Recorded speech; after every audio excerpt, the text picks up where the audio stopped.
Jasmine Henderson, and thank you so much for joining us tonight. I am a community organizer, a political strategist from West Dayton, Ohio, and tonight we are honored to invite you back to our panel. So this is the Ohio Voices Informing Energy Choices, and tonight we are talking about workforce development and green jobs. And so what we really often talk about when we're talking about environmental justice, we often speak about it from a ways in which things are being taken or extracted from our community. And a lot of times we don't often talk about how innovative and how creative and how fun environmental justice can be, making ourselves and our communities better through workforce development, but also through the creativity that green jobs can bring to our communities. And so I know a lot of times when we're talking about environmental justice, we don't talk about it from a perspective that is actually holistic. And tonight we want to further that conversation. And before we get into who our panelists are, I just want to say thank you to CommEN Strategies and thank you to the Black Environmental Leaders Association, better known as BEL, who come together and make this series happen on a bi-weekly basis. So thank you to everybody involved behind the scenes making this happen. And then I'm going to tell you about why we're here too, because we stay on that impact train. And what we're here about is making sure that we draw attention around the opportunity to pass a bill called the Energy, Jobs, and Justice Act. This is a comprehensive bill targeted toward Black and Brown communities to make sure that with the burst of green infusion coming to the US, but also Ohio, and also to right the wrongs of past policies in Ohio that has made it tremendously hard to exist in our communities and to exist in ways that we deserve the right to, which is access to clean water, clean air, hyper nutritious food, healthy soil, but also the right to self-determination, which is the justice portion of that. So with that being said, I'm going to start by introductions. All of these people on here take up, I don't even know how to describe it in a proper way, but they take up space in different ways when we're talking about the cultivation of workforce development. But one of the things that they're doing is in small ways or big ways, these are leaders who are spearheading the way around what innovation and positive human investment looks like through a productive environmental justice lens. So the first person I would like to introduce is Rav Hankins. Rav Hankins is the EV equity advisor for Drive Electric Dayton. And I'll mute myself and I'll give you the floor really quickly if you would like to say anything. I would. I want to change the lens a little bit and talk about workforce development. Because I think when you talk about Black and Brown people for workforce development, many times we're seen as tools for employers. We're more than that. We're people. And we have to have jobs that are beneficial to us. So one of the benefits of the Green Revolution and the training of young men and young women and young adults is creating jobs in which are meaningful jobs and have fair wages that give them the quality of life that are beneficial. So when we talk about job force development, let's talk about it where it's fair and equitable, and it just doesn't benefit the employer, but it also benefits the employee. And I think if we start from that lens and that floor level, then we can talk about workforce development in a way where it benefits everybody, not just those who are running the company. So I think that's really important. And I think that it's also important to talk about, when you talk about the Green Revolution is here already. And in many communities, and those communities are not ours, the Green Revolution is moving like a train. In our community, the Green Revolution is moving like a snail. For an example, in the city of Trotwood, I have a Volkswagen ID4, and I've had it for 8 months. And when I bought my EV, and it's my very first EV after 50 years of owning Volkswagens, I came home, looked at PlugShare, which is an app that tells you where all the chargers are in the community. And in the community of Trotwood, which has 24,000 people, 30 square miles, there wasn't one charger in the community. So my first question was, now I own an electric car that doesn't require any gasoline, how am I going to charge it, right, in the community? And I had to leave Trotwood and actually drive 15 miles to another city and charge outside of my community. So the way I solved that problem, I actually put a charger connected to the house. I do 92% of my charging at home. But that, and that works good for me, but it's really important that going forward, we look at having a infrastructure that benefits the people of color where they live, no matter where that is. It may be in a home, an apartment complex, or what have you, and that people shouldn't have to face the issue that I face, because the average EV owner, no matter what their color or class is, has range anxiety. If you're a Black or brown EV user in the middle of the African-American community, you don't have range anxiety, you just have anxiety. And that anxiety is because often you don't have grocery stores, you live in a food desert. When you want to buy something, you have to leave your community. And in our case, not only that, but we had none of the benefits that EVs bring to us, which is clean fuel, clean environment, quiet cars that are good for our kids and everybody else. So when we look at these questions of workforce development and electric vehicles in the African American community, we really have to understand, we look at it for many other people, and like many other issues, we're starting at a disadvantage. And the reason this conversation is so important is that in the state of Ohio, I don't think Trotwood is unique. I think you can go anywhere in the African American community and have the challenges that I face. And the importance of this conversation is to make sure that we make sure that that changes, and that in a very short period of time, we catch up and exceed people that have the means that many times African Americans don't have. And I'll stop with that, let you introduce the rest of the panelists, and we can talk about anything you want to talk about after everyone else has been introduced. Absolutely. Thank you, Rav. And just the emphasis on self-determination, because that's where I come from, is the right to choose. And with that, I'm going to actually pivot down to Olivia Judice. I'm so sorry if I butchered your name, sis. I tried my best. Who is the outreach and organizing coordinator with Clean Fuels Ohio. I know you have to get off at 6:15. So thank you so much for your time and introduction, and just letting us know, what does self-determination, workforce development, and green jobs look like through the lens of what your job is and what you do. Yeah, absolutely. Thank you so much for having me, and no worries on the pronunciation. I've heard it all. So I am fairly new to my position, have only been there 3 months, and realized really that my organization, Clean Fuels, especially after talking with REP and some of our chapter leaders, our Drive Electric Ohio chapter leaders, that our organization had not prioritized equity and access the way that we should have been. And so I think, to me, being new in this role, it's again, it's kind of hard, again, being new to speak to, the past of our organization and what that means. But it means so much to me right now to be prioritizing that as my work. My territories are Central Ohio, Southeast Ohio, and Northeast Ohio. And every community, that is disadvantaged communities of color, we're hearing the same things, that historically you've been left out of conversations surrounding, transportation, electric vehicles.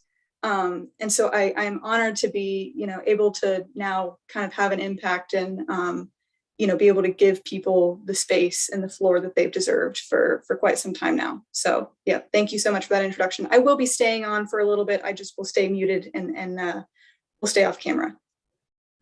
Absolutely. Well, thank you so much for being here. Thank you for being new to the space. Also, thank you, Rav, for inviting you onto our panel tonight, because I think when you have the opportunity to contribute, it'll definitely make it a more holistic conversation. And with that, I would love to introduce next Tia Johnson from Fresh Bloom Bins, the CEO of it, I might as well say, most importantly. How are you doing? I'm doing great. Thank you so much for having me. Right. Do I have a question I'm starting with, or just?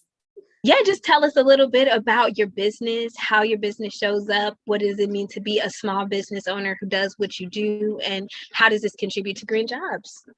Okay, totally. So me and my son was arguing one day after taking out the trash. It was filled with all the flies, the maggots, and the odors on a summer afternoon.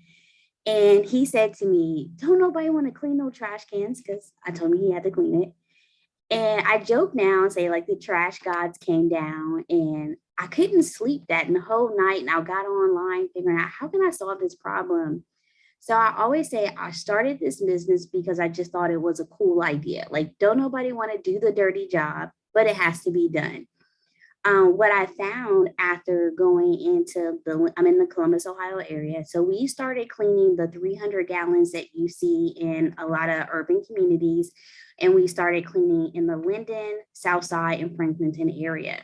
And once in the area, I realized we call it like a trash war zone, right? It was a completely different conversation. And I was being pushed out about the idea of clean trash cans. Like, well, you want to take that to a suburban neighborhood. And I was like, that really didn't sit well with me as I was being coached on how to market it because I didn't think cleanliness was limited to a zip code, right? Like, so I was like, okay, it really just developed into its own new pathway. So we did create Pathway to Environmental Leadership.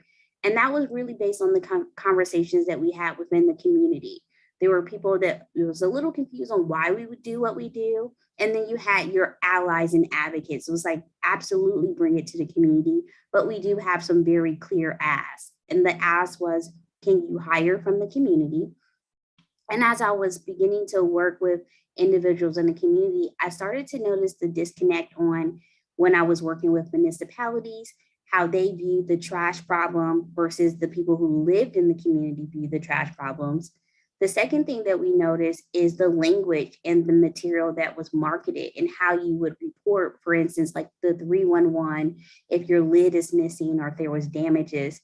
If you're living in survival mode, you're not stopping the call to say my trash can is missing a lid, right? Like you have to feed the kids and take care of your household, right? There was this limited idea around having a proactive approach, and everything was really reactive, right? Like people had to complain about something before something would take place. If you know it's damaged, if you know this is the issue, why wait for someone? So we really tried to say, okay, how can we be very intentional as a business to be part of the trash conversation? What can we do to have true impact on the employees that we do have? So with Pathway to Environmental Leadership, we were able to take our staff through an online virtual program at that time during COVID. And we were just asking them to, hey, be part of the conversation. If you work for Fresh Bloom Bins, my real goal is that you either develop within the company or you develop and you will go elsewhere. There's so many opportunities where you don't have to have a degree, and that Protect Law model really played into us introducing circular economy, green economy, entrepreneurship in this green space, how you become more familiar with being a water operator, all these different avenues, because we touch so many different areas. So we are immediately thrown into the trash space because we clean trash cans. But what truly makes our business a business is the way that we actually handle the gray water. So with our custom trucks, we capture all of the gray water back into the truck, and then we properly dispose it as a treatment plant at the water treatment plant. So anybody with a water hose can clean a trash can, right? But most of the time we're putting those chemicals, bleaches, whatever can stop the mask, the odor, and then we're doing it down our sewer drains. And what that does is contaminate our drinking water. Well, you don't know what you don't know, because that's what I did for years. So now we're just, I call it a drip campaign. We're giving our staff small bites of information that doesn't seem overwhelming. Something simple as, do you know cigarette butts is the number one thing that's littered, right? Like, okay, I won't throw my cigarette butts out the window no more, Tia, right? Like, well, thank you, right? Like just having that impact. And what we notice is once you learn something, you take it back home, right? Like hey man, we was cleaning trash cans today and this is what happened, right? Somebody come back with a trash can story, or one of the biggest complaints that we got when we were working with the municipality is trash being thrown into the trash can without using trash bags, and how that goes into the rat and rodent problem. And I'm like, Dad, I never really thought about it from that standpoint. How can we even just have that as a simple conversation? This is contributing to some of the problems, how can we work together towards a common solution? And that was really beginning the shaping of our workforce development, is like Rap said, is how can we be very intentional? I'm part of a group called Conscious Capitalism. And it was really molding the idea of really developing leaders in the community. And now when you have these conversations around trash, it's people who are in the community, look like me, talk like me, they can really understand, versus someone that's completely disconnected and saying, oh, they're so poor, they don't have money they have to choose between trash bags and dinner. And someone's really comfortable with saying that to me. And I just sit and accept that, right? Like, I grew up in this neighborhood. My grandma's house was right there, right? Like, I never really had that as an issue. So I just wanted to be really intentional about developing our workforce, training our workforce, and making them aware of opportunities within the organization, how to better their community, and really be part of the conversation as we move forward and looking for cleaner, healthier environments. Well, thank you for that. That's amazing. How intentional you have been in building out a business that also reinfuses itself into the community, but teaches sustainable skills that they can take elsewhere. Because I think that is a part of snatching back around that. And I think the most important thing to me that you mentioned before we move on to Carlton is the education component, how environmental justice is often invisibilized in our communities, right? We don't know what we don't know, but we have to realize that through a policy lens that is often intentional. And that is why it's really important for all of us to come together in the many different facets of how we show up for environmental justice in the particular piece that we choose to plug in, because that's where our self-determination comes from. We get to use our language, our way of life, our cultural oneness to be able to come together and say, this is how our community desires to come together and create wholeness and health in a way that is sustainable, makes sense for us, and allows us to determine our economic way of life too. And with that being said, I actually want to turn it over. That was a great segue. So thank you so much, Tia. To Carlton Collins. He's the director of programs and special projects at the Heights movement, but he is also the manager of My Brother's Keeper for Lincoln Heights, which is a partnership with the Obama Foundation. And Carlton, like, the Heights movement is a mainstay around these parts, up in these CommEN strategy and Bell Streets. But I really want you to really talk about how the Heights movement is fostering self-determination and environmental justice through green jobs. Like, what does that look like? And why might people not look at the Heights movement in that way? But why should they? I don't know if that made sense, because I kind of hit you with 4 questions because you come from a really unique perspective. No, one, thank you for having me. Celeste is in the building, so I know you know very much, quite a bit about the Heights movement. But when we're talking about green jobs, when we're talking about access, right, green jobs are largely, STEM-based jobs, right? So one of the major things that we're focused on in terms of the village, in the community of Lincoln Heights, the village of Lincoln Heights, is how are we building the requisite skills necessary for our residents and our youth to be able to tap into the jobs. So what are the intervention points, right? How many intervention points can we have with them on the elementary level, on a middle school level, on a high school level, right? So everything that we do is built around STEAM, right? Because we believe that is the vehicle that will lead towards economic and social mobility for our residents. But bigger than that, right? On the elementary level, it's about exposure. On the middle school level, it's about career exploration. And then on the high school levels, around skill development, right? And building those pipelines into the careers of the future. Everything that we do is very much so centered around innovation. And as we're talking about, the jobs of the future, the advanced manufacturing, and some of those things, a lot of those deal with green technology. A lot of those innovations and opportunities to build what tomorrow looks like comes through the lens of, how are we equipping communities of color, right, to be central in conversations that are built around workforce development. Because, like, we can't forget, right, from a historical perspective, we were the labor, right? We were the technical labor. We were the ones the tradesmen and all of those folks, right, before they moved it out of school and all of that. That's where jobs and economic progress economic progress always resembled having some kind of skill set, right, that can be attached to manufacturing or could be attached to, you know, build the necessary infrastructure around it, and you got a business, and now you have an opportunity to hire some folks, right? That's always been a cornerstone of the economic development that we've realized in our communities. And from that perspective, we have to make sure that as we're talking about a green revolution, as we're talking about a shifting in public policy as well as public sentiment towards, more environmentally sustainable jobs and opportunities, we need to make sure that Black people are a part of that, right? As a core foundation of the workforce that once, held down manufacturing and held down all of these skilled technical roles, right? That the fact that we moved away and jobs got shipped overseas and all of that kind of stuff, that's one thing. But now, as we enter into this new green revolution and we're acting upon policy initiatives that could truly be game changers, field levelers, right, for our communities, for our, folks who are our residents. And it's not as hard as it seems, right? One of the things that we've challenged all of our corporate partners to do and consider is, how are you being intentional in terms of developing the pipeline and developing the farm system, right? We sent the jobs overseas, but we stopped developing people in our own communities to take on the jobs of the future, right? And by all means, we had to do a lot of stuff. I'm not going to go into a long diatribe.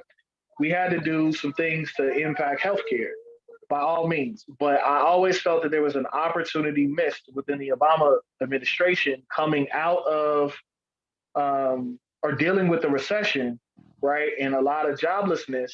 We missed a sterling opportunity to retrain people for the jobs of the future, right? There's been at least 2 million jobs sitting empty every year since 2008, right? That we don't have enough skilled labor to fill, right? And these are high paying jobs. These are 80,000, 90,000, six-figure jobs. And they're sitting empty because we didn't train the population to take and fill those spaces, right?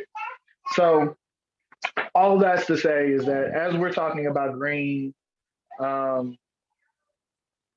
technology, as we're talking about what is sustainable from an environmental perspective for our communities, and of course we know our communities take the brunt of pollution, the brunt of food deserts and all these other environmental issues that are cornerstones, right? They're just normal for us living in the hood, but they're cornerstones of the environmental tapestry, right? We don't occupy these spaces effectively. Sorry, it's about the babies. But, the real thing is we have an opportunity to create an equitable playing field as we do some of this policy work.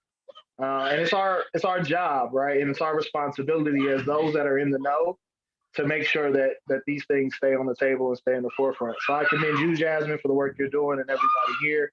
I'm grateful just to be in a number, right? Just to be one of those saints. Yes, and understood about the babies and the life. It's just like how life works now. You got to do multiple things at one time. So definitely understand. And I would just like to say, as the moderator, y'all are really making my life holistically easier because you touched on a lot of the things, each one of you individually, that we talked about. We talked about the anxiety of being under-resourced with RAP. We talked about the intentionality that we have to bring to our businesses to make sure that we are no longer contributing to the harm of our community once we're educated and once we know better about how to do things. But also, I think in our communities, and I'm going to relate this back to our last panel that we had around the youth, and they spoke truth to power, y'all. So if y'all have time to go back and watch that panel, y'all really should. But they were vital in talking about one of the ways that we must destigmatize the harm of environmental justice is making sure that we have proper education and beginning from an early age.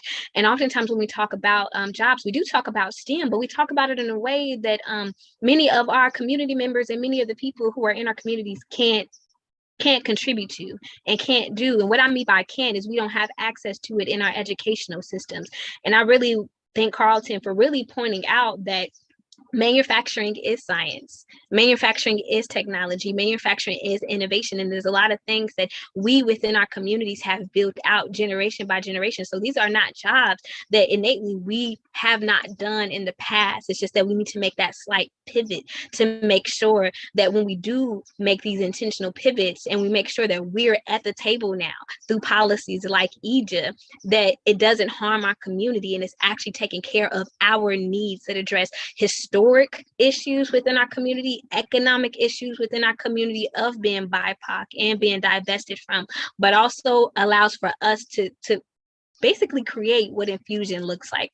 And so when we talk about that, one of the things I just would love to talk about, and we can talk about this from the perspective of being business owners like Tia, also being directors and being educators like Rap and like Carlton, and in my opinion, Olivia.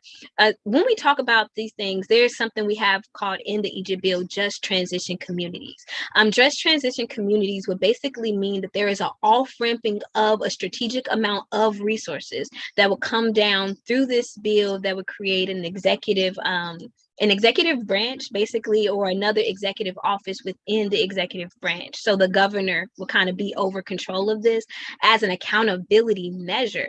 And this would designate certain places like Dayton, like Trotwood, like Linden to be just transition communities, with the acknowledgement that historical divestment, economic divestment, and other things have taken place that has led to environmental justice. And it has honestly a racialized undertone to it, because like Carlton said, we know that BIPOC people, we know that people who live in poor communities tend to get the brunt of environmental things. So that's what I was going to round it back up to you, Rap. So I'm going to turn it back over to you if you could, and just say, what does that look like for you through your job, and how do you cultivate education in that way?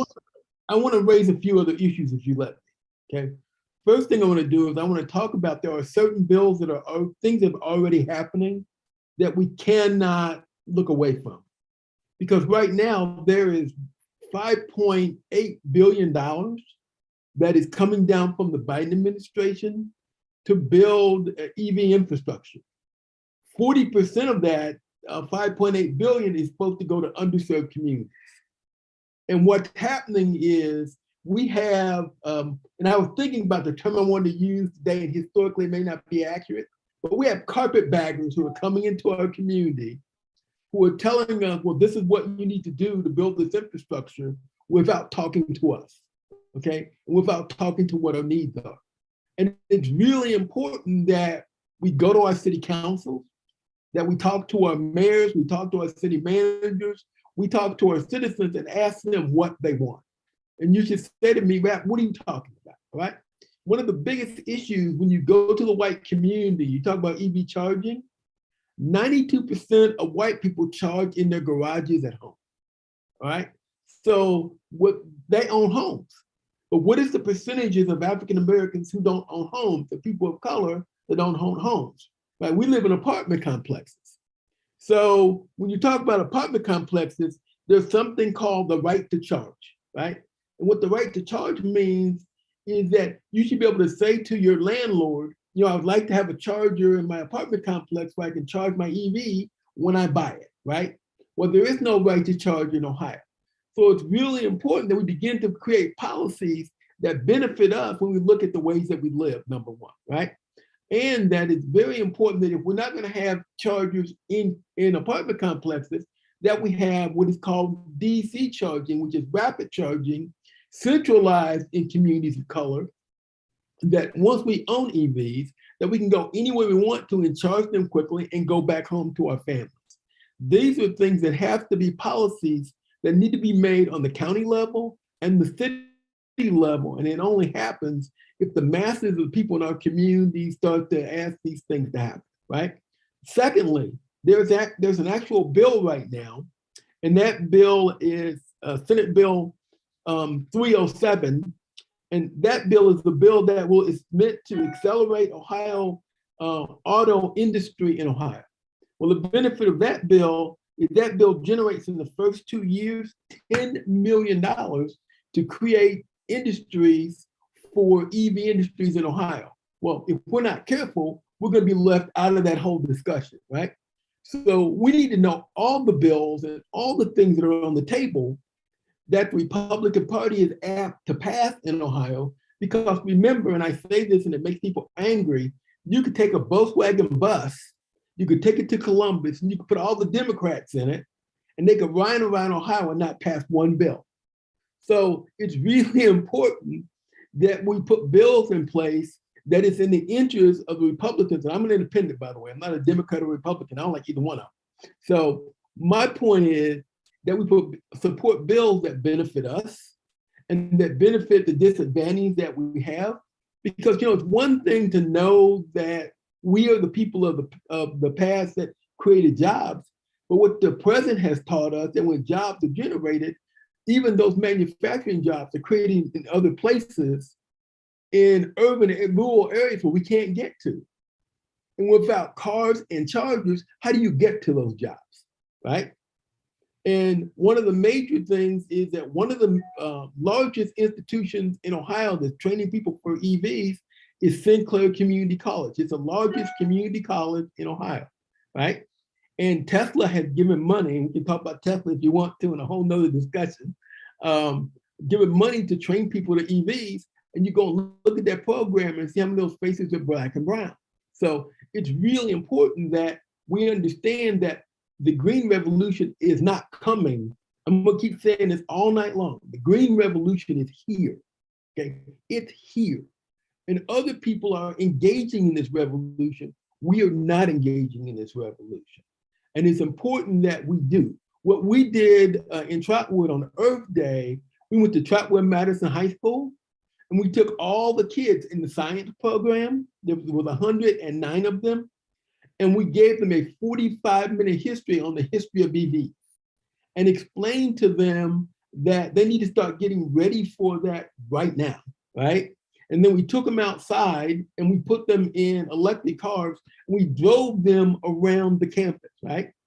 And they got out the car and they had a tremendous smile on their face. But one young lady said something to me that I don't ever want to hear again. I said, what do you know about EVs? She said, Tesla makes EVs, but I or my parents will never own one, right? And if our people in our community believe that they're automatically left out already, then how do we move forward and make sure that we don't get left out of this process, right? So our motto in Drive Electric Dayton is EVs for all, right? And what does EVs for all mean? It means that EVs have to be affordable, accessible, and reliable, right? And that means that we don't care if people can spend $220,000 for a Tesla. We need cars like my car, which is a Volkswagen ID4 that you can buy for $44,000, take the $8,000 rebate off the top and be in the mid-30s, right? And make sure that a single head of household female can afford to buy that car and benefit herself, right? My diesel, when I filled up my Volkswagen diesel the other day, it cost me $60. It cost me $11 a month to drive my EV. So let's say that you're a sister in Trotwood, you sent your kids to parochial school because you want the best education possible. And I still think she should be in Trotwood Madison, that's my attitude, right? And then she decides that they're charging a whole lot of money to educate her kids. The gas prices have gone up, and she has to decide between food and gas and education. Well, if she had that EV and it was reasonably priced, you're looking at 1/3 or even 1/2 of the cost, and that goes directly into food and survival of our people. So what we've been doing is going to the high schools, going throughout the communities, talking to people and educating them to the process of what's happening, but we can build infrastructure that benefits our people. And I'll stop there. And next time you ask me a question, I'll turn to another chapter. I love it. I really do. And with that, you just reminded me of something, Rap. And I actually want to turn this over to Tia and to Carlton also, if you feel like answering. So in EJA, it's this opportunity for 15 incubators across the state of Ohio that would infuse at a policy and infrastructure level for job training, right around that. When we talk about these things, how would that help you, particularly to being a small business owner, if you could rely on the state of Ohio to provide any sort of environmental training in order for, by the time people get to you, they're ready for on-the-job productivity? And how does that enhance the places that your business is willing to go? And then I'm going to flip that to you, Carlton, and say, from an educator's perspective, from a person who runs the Heights movement and my brother's keeper, what would this infusion as a possible incubator do to make sure that our communities are ready for the green revolution that's already here? And I'll flip it back over to Tia. Thank you for the question. That's actually really very interesting, because that's exactly the model that we are creating, right? Our business, we don't talk about what it is that we do. We talk about why we do it and how it empowers our community. And education is always the heart of the conversation. We close in the wintertime because we deal with water. And for me, my goal is actually to educate my staff during the wintertime. That's when we're working on our education muscle. That's when we're working on our technical skills, so I don't have to lay anybody off. So it would actually be a tremendous value and an added value for us to have something like that. The second thing that really stands out is I do work with a waste hauler here in Ohio. And in the dialogue that we had, one of the things that made them do business with me versus one of my competitors is the awareness of how we already educate our staff. So we are team no leche, right? And our staff is aware of why we do what we do. And we can have these conversations. I'm not just sticking somebody from Lowe's or Home Depot with a power washer saying, hey, have a good time. We're very intentional about why it is that we are doing what we do, and giving them the thought process and the exposure to other opportunities as we grow and formulate as a company. Because I did jump in the business as fresh bloom bins and have even added additional services as we do a DBA, fresh environmental services, because I've seen so many gaps into where I'm at and where I want to be. And I know that it's going to be very critical for me to bring someone along in that journey. I just had a staff member say, Tia, I'm gonna always keep coming back because you believe in me, out of anybody, right? He will. You muted yourself.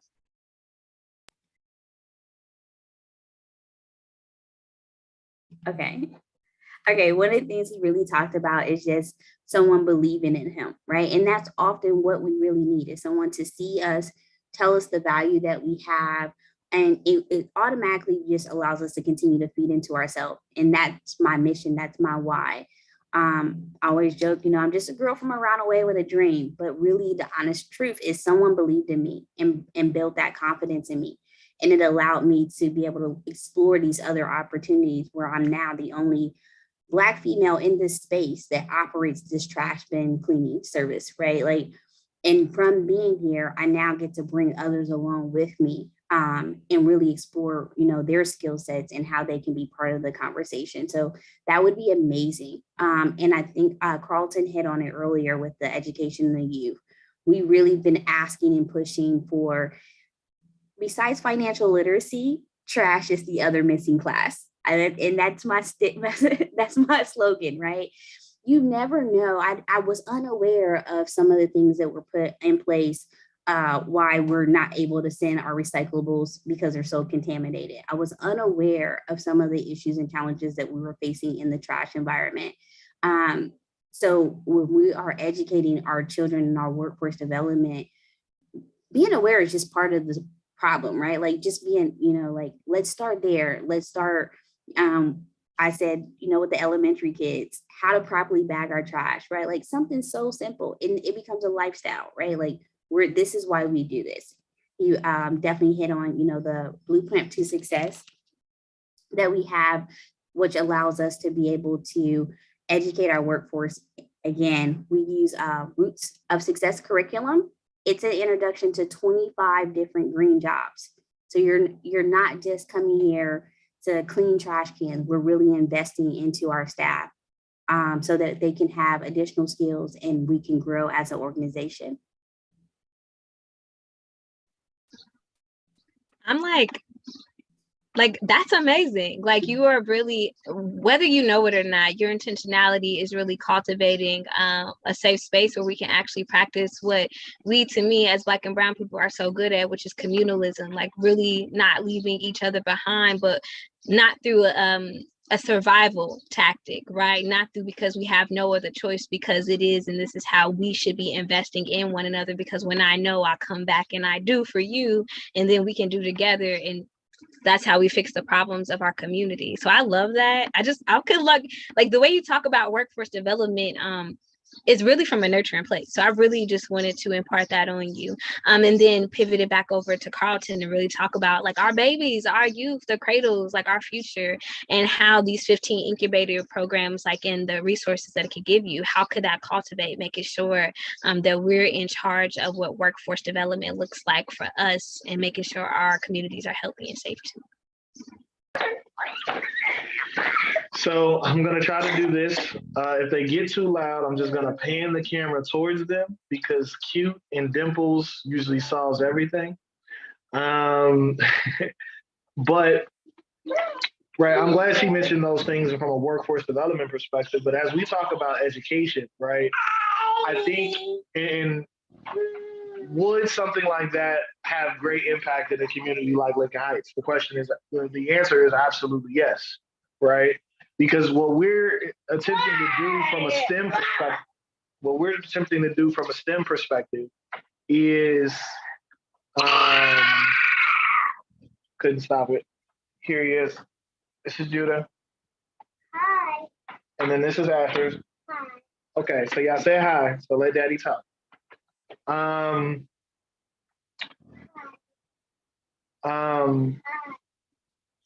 It's just this reality, right? As we're talking about, some of the things and the jobs that left our communities, right? It was very, very clear in terms of a process, right? Of like, this is a career trajectory that you have, and this is what you can do to stay in that career trajectory. This is what it looks like long term. This is how you tap into the 401k and have a pension and a retirement plan, right? That was my fault. I didn't give him a bite of food. Retention and a pension and a retirement plan, right? There was a very clear understanding of how you can get engaged in an industry and into a career track. And right now, right, as we talk about this space, this incubator that gives opportunity to train some folks up from a workforce perspective, that would give clear and defined direction for a lot of people, right, of how they can enter into the field, how they can grow in the field from a professional development perspective, and then how they can seek sustainability from a career and economic mobility perspective, right?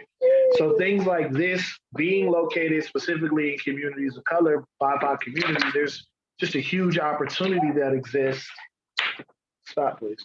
There's a huge opportunity that exists that we're kind of sitting at the juncture of, right? And I think also too, right, as we're talking about these green spaces and from an educational perspective, those centers will be great, but as long as is it possible for like a state like Ohio, can we center technical support for some of our centers in a place like investing in a Central State, investing in a Wilberforce, investing in, because Central State has a land grant and all that kind of stuff too, right? There's substantive conversations going on from an agribusiness perspective with Central State. So how can we leverage Central State, their resources, their alumni, and just some of the infrastructure that exists to support the community-based incubators, right? We're creating an additional pipeline. We talk about the workforce development opportunities that exist in Sinclair, and I love Sinclair. I was a college advisor as well, so I send kids to every institution. I love Sinclair, and I love what they do from a community college perspective. They're one of the best in the country, right? Not just Ohio. So just want to give them their flowers. But how do we center those resources as well in a place like Central State, right? where the goal and I'm an HBCU alum myself, but the goal and mission of the institution is the empowerment of people of color, right? Where they have a long-standing history, 100, most coming up on 150 years, right? Stop. 150 years of educating people who look like us. So we're talking about equitable opportunities that exist, that can exist statewide. I think they should be central in a lot of those conversations. I think they could provide some of the support and could use the investment, right, of being able to house the pipeline and point it in the right direction, right, for us from a state level. And it's not only just that, some of its graduates and all of that piece really have an opportunity to see it as an opportunity for their career growth and their career opportunities, right? To pour back into the institution and pour it into them, right? So I think as we have this conversation on the education plane, I think it gives us opportunities to be very, very creative in how we execute that. But then also, how are we engaging? How are you engaging these larger entities, right? Where once our folks have the skills, once they have the training, once they have experience in the field, they can become like Tia, right? Creating their own business, but how do we attach that business to the supply line of our Fortune 500s, right? So like, I think there's great opportunities for that as well, long term. Like I think we have to start thinking, about green technology in this green space as an opportunity for entrepreneurial prowess to kind of come up, right? I think we have a great opportunity to display that. And I think, right, for groups like this, we just need to be very, very focused and deliberate, right, in saying that, hey, we are not trying to paint on this canvas. We're here to build the canvas for others to paint on, right? Giving them opportunities, building the frameworks that allow others to be great in execution of their gifts and skills.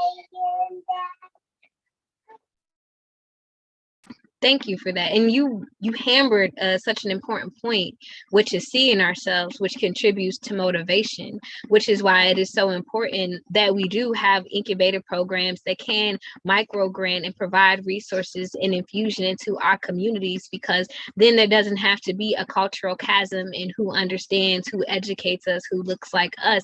It comes from us. And I think that's, to me, one of the most dynamic parts of Egypt that I really wanted to touch base on was like those 15 incubator programs. And I'm going to round it back out to you, Rav. And the reason why I want to round it back out to you with this is because you are an educator too. You've brought up Trotwood many times, high school many times. And I just really want to talk about, from your perspective, what does the resources that an incubator program, what could that do to cultivate making sure that EV is more equitable? And what could we do to make sure that these training and these resources could contribute to your slogan, which is EV for all? I think that, and every time you ask me a question, I sort of broaden it out in a bigger perspective, because I'm really worried. I'm worried about, unless we go outside of our community while we're working inside our community, we really are going to get left behind. And you say, Matt, what are you talking about? I'm a good storyteller. I can give you great stories. All right. When I decided 3 years ago, almost to the day, 2 level 5 tornadoes went through the city of Trotwood. And they literally leveled parts of the community. And when I woke up the day after the tornado, literally every tree in my yard was gone. And neighbors' roofs were in my yard. We're talking about the middle of the African-American community, right? And when I called the insurance company, I said, I walk on crutches. I'm a spastic paraplegic. The insurance company said, you need to leave Trotwood and go to a hotel someplace in a suburb. And I said, I'm not going to do that, right? I'm going to stay at home in Trotwood.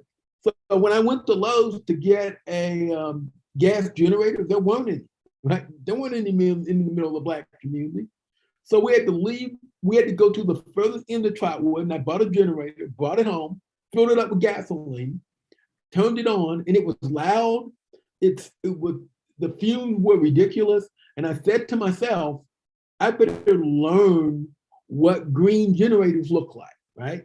I need to figure out how do we take care of our people the next time tornadoes come through Trotwood or Xenia or Lincoln Heights or East Cleveland or wherever it goes, right? And that started me on the path of, looking at the green revolution as related to people of color, right? So when I went to the city government, because I was an elected official in Trotwood for 18 years. So the reason I keep talking about policy is that I live policy, right? And the reason I keep talking, broadening your perspective, is I believe that incubators have to be in the middle of the African American community for us to be successful. But I also believe that there are billions of dollars that are coming from Washington that if we're not prepared to grab those dollars now, they're going to go to other communities and our incubators will never get funded, right? Because I went to Central State University for a year, and but at the same time, every so often I see Central State being underfunded, right? Until somebody says, how do we save these Black colleges? And what we have to be at, somebody told me a long time ago, if you're not sitting at the table, you're the meal, right? And you get carved. And too often, Black people are the people that are on the table being carved up, right? And unless we understand the existing bills as well as the bills we want to pass that are there, and make sure the money comes directly to us in our communities, they go to other people.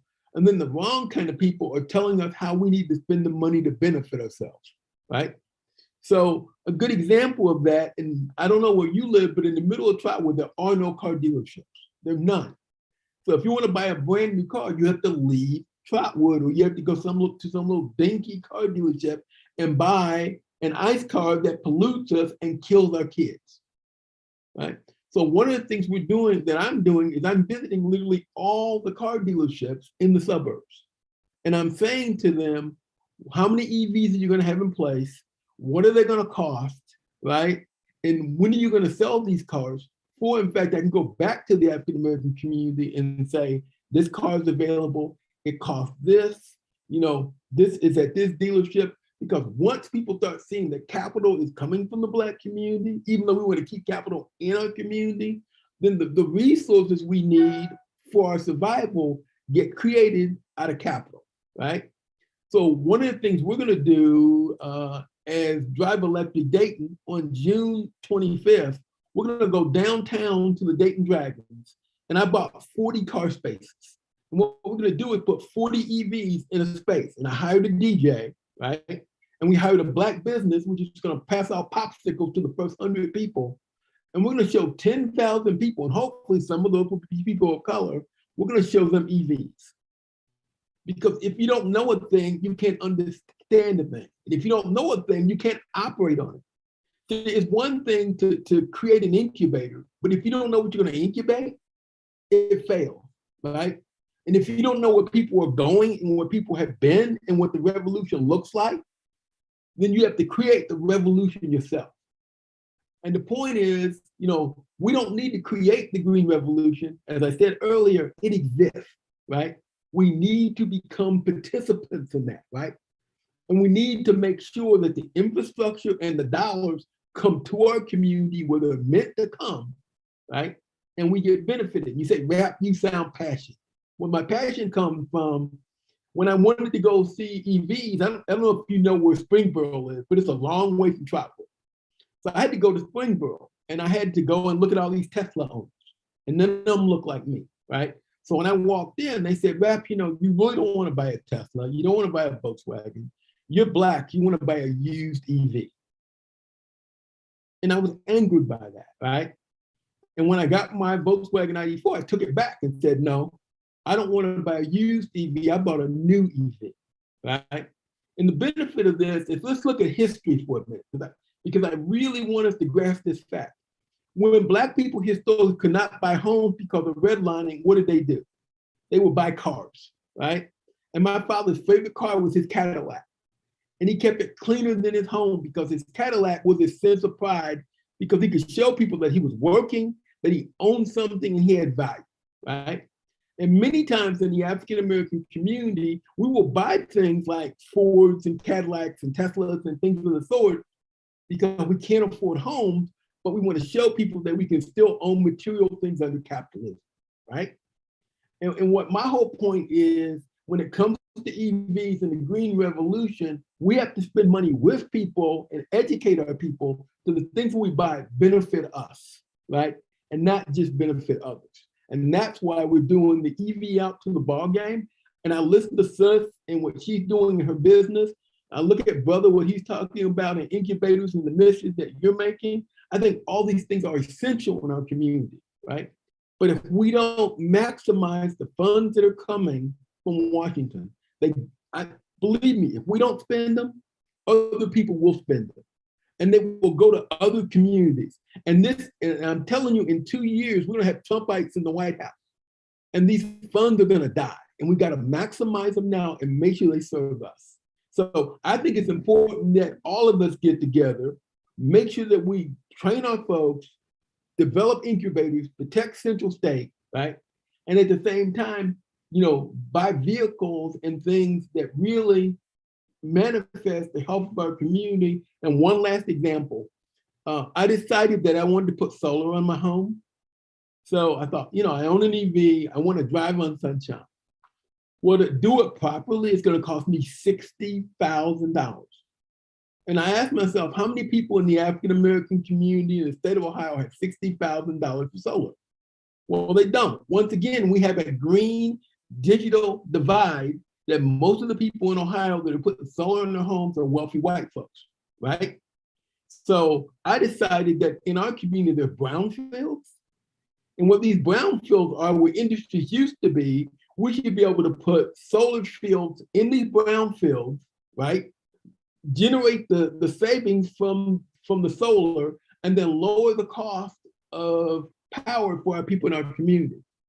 Do you know that it's illegal in the state of Ohio to put a solar field in the middle of the Black community, and it's legal to put a solar field in the middle of a rural community out in the countryside in Trump country? So what we need now is a bill that will support community solar, right? That's passed in Ohio that let us use these brownfields and use the sunshine to benefit our community. So not only do we need to innovators, we need to create policy makers who are not Democrats and Republicans, right? That force through policies that benefit our people so that we can survive when recession comes. So I know I've said a lot, right? But this is really important. And I keep looking at my brother with his lovely children going, brother, you better raise those kids because it's important to all of us. And you're doing a great job, young man. So, appreciate it. This is my second go around. I got a 14-year-old that I had at 19. So, you know what I mean? It's cool. They just come with it. I did all my mess ups early in life. Well, stumbling through the process. I'm proud of all of you. And I know Smith asked me a question and I broadened it out for you. Because I really believe unless we make changes in Washington and changes in Dayton, Ohio, and changes in our councils and the people who, vote for us, because look at one last issue. Do you realize that based upon redlining in the city of Trotwood, that if every Black person voted for a Democrat in our city, we would still get Republican representation? So we have to take care of ourselves and have policies that benefit us because no one else is looking out for our interests and listening to us.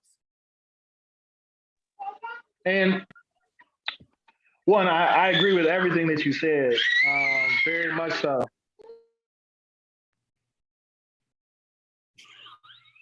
All righty. I was gonna say why Carlton cares. Hold on, okay? I'm a mute again. No. She just loves trying to take everything her little brother has. Like he had it first. Like what? Why you got to be a gangster over here? R.I.P. Ray Liotta, right? She's a whole good fella though. But so you brought up a very great point, Mr. Hankins, right, around solar. right? And there's an equity issue there, yes. So I think, how do we leverage, right, and have policy conversations that lead to the manufacturing of solar panels and in communities like ours, right? How do we benefit from the tax base, benefit from the jobs created, as well as the skill set, right, to mount solar panels on a roof, right? We can't pretend like Black people didn't have that cable guy who actually worked for the cable company who didn't, you know what I mean? So we can buy the solar panels, and there's some folks who look like us who have the skill set, right? Like it's what we do, right? We look after each other as a people. So like, I think that will end up being part of the calculus. But, I give this example as just as a parallel, right? And it's not germane to me, but I knew all the players as he was mentioning it. Killer Mike mentioned in a conversation that he had at Revolt, he said, hey, Black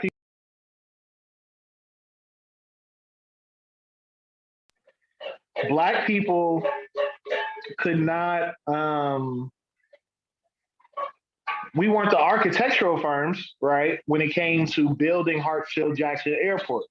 Black people can't get those contracts, that's cool. But what did he do? He went to the Herman J. Russell construction company, right? He's one of the biggest developers in the Atlanta area now.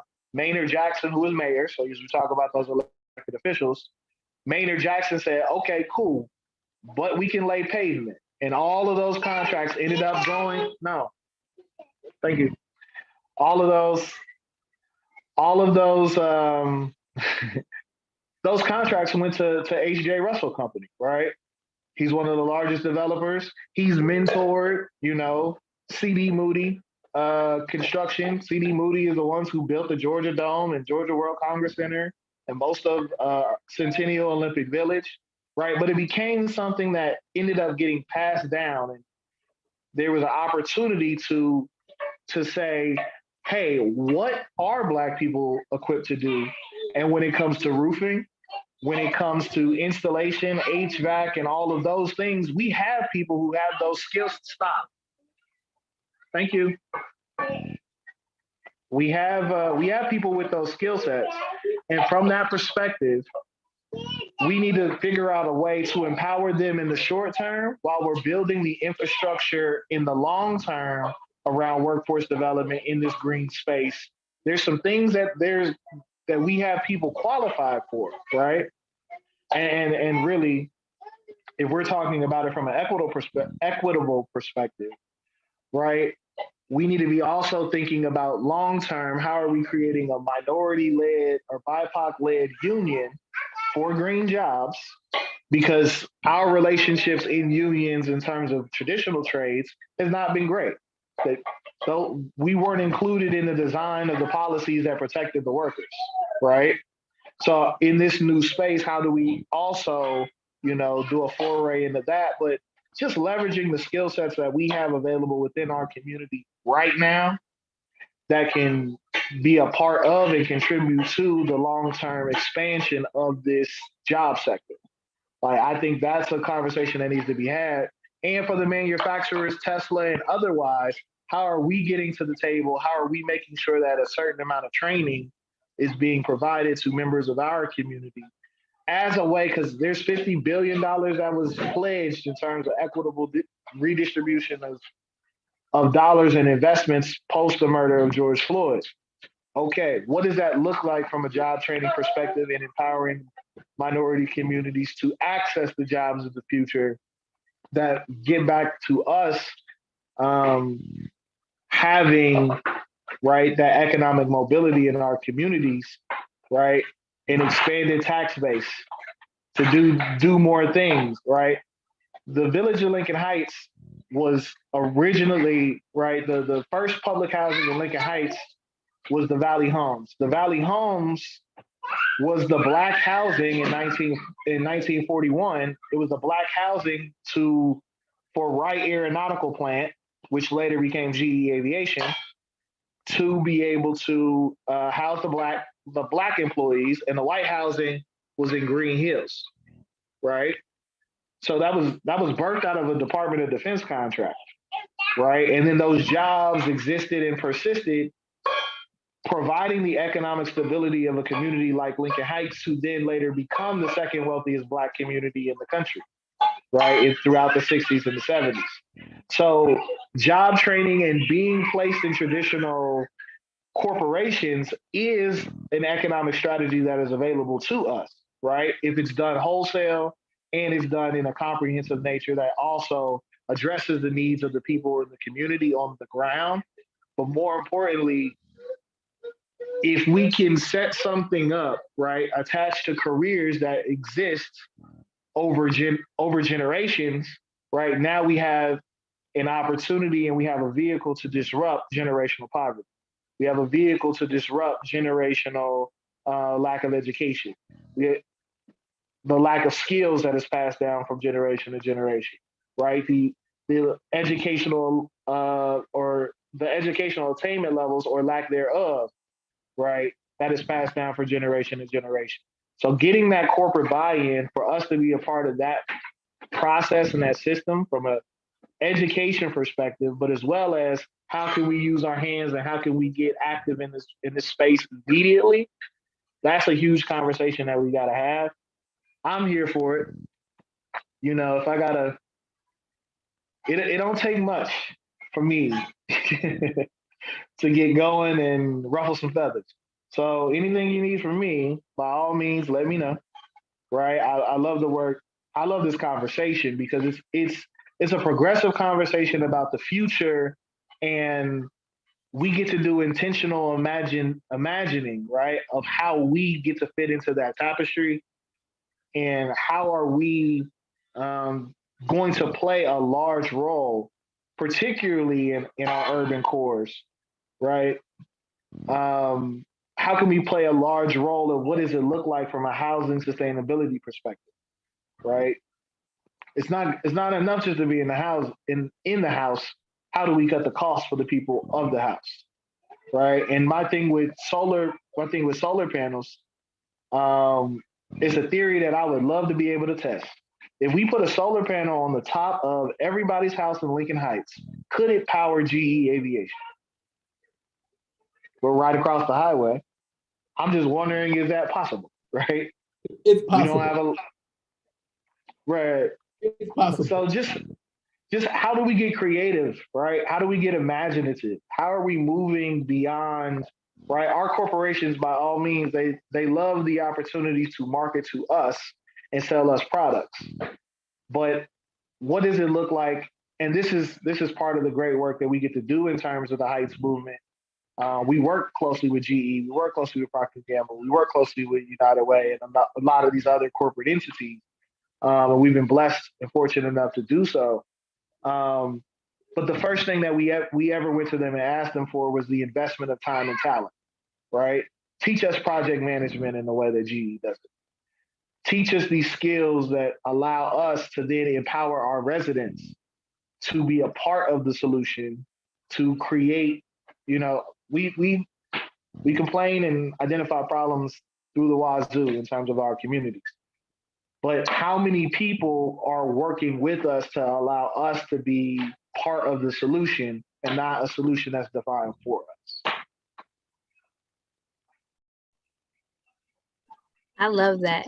And basically, Carlton and Rav, what y'all been talking about is how do we walk and chew gum at the same time while we're talking about sustainability. And with that, Tia, I would love to turn it over to you because I saw that you unmuted a couple times during the conversations, because I would just love to hear your closing thoughts, because we're 9 past the hour and I believe it giving us back our evening. But I just wanted to know for you, like, what does that walking and chewing gum look like for you as a sustainable business owner, as a sustainable business owner who's also a Black woman? You know, what does that look like for you, and what do you need in order to make this work, like make this intentionality, this intentional innovation work for you long term as a leader? Thank you. A couple things. I feel like I love Carlton's comment about teaching us the skill set, right? So as an entrepreneur, I always joke and say, never have I ever ran $1 million business. So part of my conversation with the waste haulers that I'm working with is show me the way. It's cool that you have me at a seat at the table, but in order to do this the right way, you've already paved the way in some way. How can we leverage what you already know and allow me to build and develop something great? I think the other part of that is the intentionality, right? So we're building programs with the Department of Corrections, starting with the Marysville prison. We'll teach the female inmates how to use the truck. We'll go into the facility and clean the containers and the dumpsters. The goal is to be able to approach municipalities as a whole to buy into the bin cleaning and create that workforce development program. It's a skill set that you can go and take anywhere because trash bins are everywhere. It's not limited to Columbus, Ohio, or Cleveland or Cincinnati. It's really something that you can take and build a quality of life for yourself outside of Ohio. I think the other part of that is just, the education, having something like an incubator program where we're being intentional. I had to buy my trucks from out of state. What would it like for me? I'm muted. I'm so sorry. And have electric vehicles that we are using and being very intentional about moving in that green space. So there's a huge opportunity. The conversations are always great, but the action behind it is always more important to me. What does that look like? How does it move forward? Learning how to ask, right? Like that was a skill set that I really had to hone in as I go on and ask for things, right? Like Carlton said, we can complain about a lot of things, but what is it that we're going to ask from ourselves? What is it that we're going to ask from the community? And what are we going to ask for other people and stakeholders to really be intentional about how to move things forward? Thank you for that.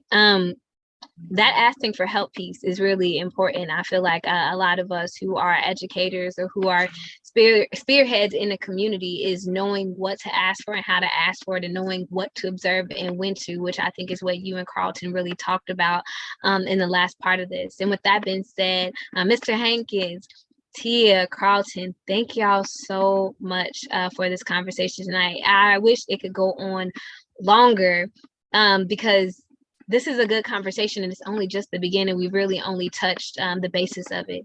Again, my name is Jasmine Henderson. I have the wonderful honor of being your moderator tonight, but nowhere near being the subject expert that our panelists were today. And I enjoy having a conversation that allows me to critically think and expand my horizons too. Thank you to Celeste. Thank you to Shaka and CommEN Strategies. Thank you to Samia and David and Ariana at Bell for coming together and allowing us the space to talk about these innovative ideas and to talk about how we show up for ourselves in the conversation for sustainability. And with that being said, I'll give everybody back their evening. Thank you so much. This was the Ohio Voices Informing Energy Choices, and this was our